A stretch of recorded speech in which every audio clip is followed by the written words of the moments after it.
जय Shri Krishna everyone, welcome to TY classes. आज हम पढ़ेंगे क्लास 8 का chapter first, crop protection and management.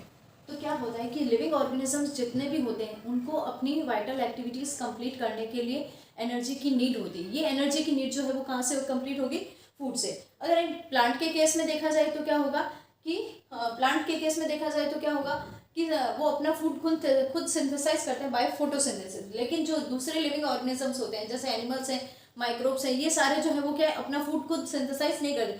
ये डायरेक्टली और इनडायरेक्टली क्या होगा, प्लांट्स पे डिपेंड रहेंगे। तो प्लांट्स पे डिपेंड रहेंगे तो क्या होगा कि उन्हें जो है वो लार्ज अमाउंट में जो है वो प्लांट्स की नीड होगी। तो ऐसे केसेस में क्या होगा कि जो प्रॉपर ये क्रॉप्स वगैरह इन प्लांट्स वगैरह को जो है वो इनकी प्रॉपर मैनेजमेंट, प्रॉपर प्रैक्टिस होना जरूरी है ताकि लार्ज अमाउंट पे जो है वो प्रोडक्शन हमें रिसीव हो सके। तो इसीलिए क्या है कि वो क्रॉप प्रोडक्शन, इसी के बेसिस पे ये जो चैप्टर है crop production and management base है। तो सबसे पहले बात करते हैं क्रॉप क्या है। That is same kind of plant are cultivated at large scale.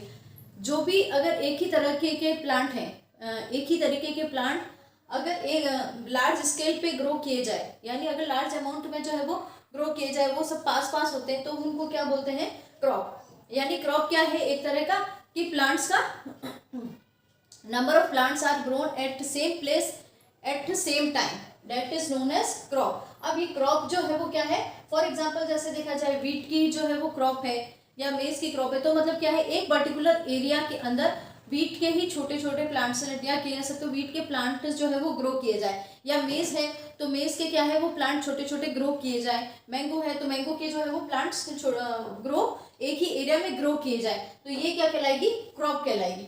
तो अब ये जो है वो क्या है कि क्रॉप जो है टेम्परेचर पे भी डिपेंड होती है, आसपास के पूरे क्लाइमेट पे डिपेंड होगी, टेम्परेचर पे डिपेंड होगी, ह्यूमिडिटी पे डिपेंड होगी और रेनफॉल पे भी डिपेंड होगी, और डायरेक्टली और उसके अलावा देखा जाए तो सॉइल पे भी डिपेंड रहती है। तो ये सारे फैक्टर्स जो है वो क्या है, क्रॉप की प्रोडक्शन में हेल्प करते हैं। तो इन्हीं के बेसिस पे जो है वो क्रॉप्स को दो फैक्टर्स में डिवाइड किया गया है, that is by kharif crop and rabi crop. तो खरीफ क्रॉप क्या होती है? जो रेनी सीजन में ग्रो होती है, that is in August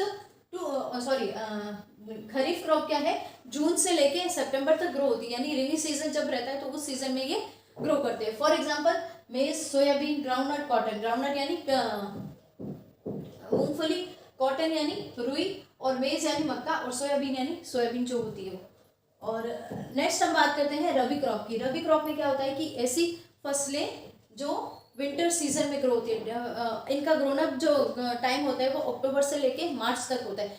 for example इसमें है जैसे है wheat, gram, P and mustard, यानी गेहूं है, सरसों है और मटर है। इन सब की ये जो फसलें जो है वो क्या है? रबी क्रॉप्स है। इनकी फसलें जो है वो क्या है? सर्दियों के मौसम में उगाई जाती है। तो ये तो बात हो गई फैक्टर्स के बेसिस पे जो है वो कौन कौन सी क्रॉप होती है। लार्ज स्केल पे देखा जाए खरीफ क्रॉप एंड रबी क्रॉप। अब बात करते हैं क्रॉप प्रोटेक्शन के लिए जो है वो बेसिक्स क्या क्या है, यानी क्रॉप प्रोटेक्शन जो मैनेजमेंट हम कर रहे हैं तो उनको क्रॉप प्रोटेक्शन जो मैनेज कर रहे हैं तो उनके बेसिस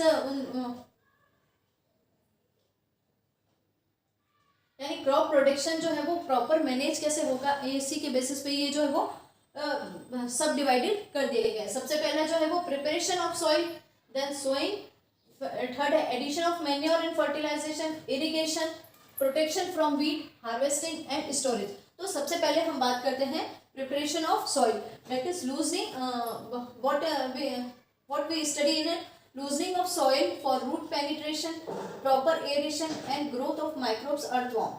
तो सबसे पहले अब इसमें क्या होगा कि प्रिपरेशन ऑफ सॉइल में क्या करेंगे? सबसे पहले क्रॉप ग्रो करने के लिए क्या होगा कि हमें जो है वो सॉइल की प्रॉपर प्लगिंग करनी पड़ेगी। हमें जो है वो सॉइल को क्या करना पड़ेगा? अगर टाइट है सॉइल, अगर जो हार्ड सॉइल है तो उससे क्या करना पड़ेगा? लूज करना पड़ेगा। लूज क्यों?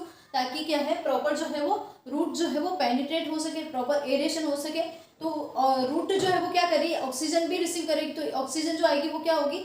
लूज सॉइल जो होगी उसमें एरेशन से आएगी। तो इसके लिए क्या है? प्रॉपर एरेशन होना जरूरी। और उसके अलावा क्या है? माइक्रोब्स जो है वो सॉफ्ट सॉइल में ज़्यादा ग्रो करते हैं, अच्छे से ग्रो करते हैं। इसीलिए क्या होता है कि सॉइल का सॉफ्ट होना जरूरी है। अर्थवर्म भी जो है वो बेसिक है। अर्थवर्म जो है वो बेसिक नीड है प्लांट के ग्रो करने में, इसीलिए इसको फार्मर्स फ्रेंड भी कहते हैं और ये क्या करता है कि सॉइल को जो है वो उपजाऊ बनाता है। देन उसके बाद बात करते हैं रोल ऑफ डेड ऑर्गेनिज्म। अब डेड ऑर्गेनिजम्स का रोल क्या होता है, जैसे सॉइल के अंदर जो होती है सारे न्यूट्रिएंट्स प्रेजेंट रहते हैं, नाइट्रोजन, फॉस्फोरस और भी बहुत सारे जो है वो न्यूट्रिएंट प्रेजेंट रहते हैं। अब ये न्यूट्रिएंट्स आएंगे कहाँ से, क्या होता है, जैसे ये साइकिल चलती रहती है, फूड साइकिल जो चलती रहती है, लिविंग ऑर्गेनिज्म ने सॉइल से ऑब्टेन किया, सॉइल से ये मटेरियल ऑब्टेन किया।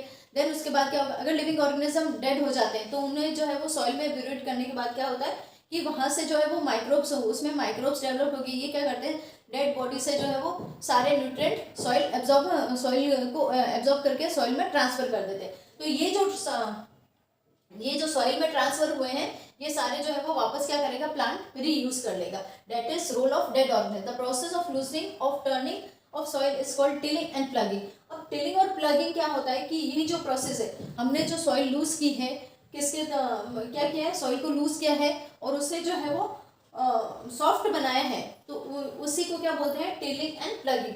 तो ये जो होती है वो क्या होती है कि ये बहुत सारे इक्विपमेंट्स के थ्रू होती है, by hand it is not possible.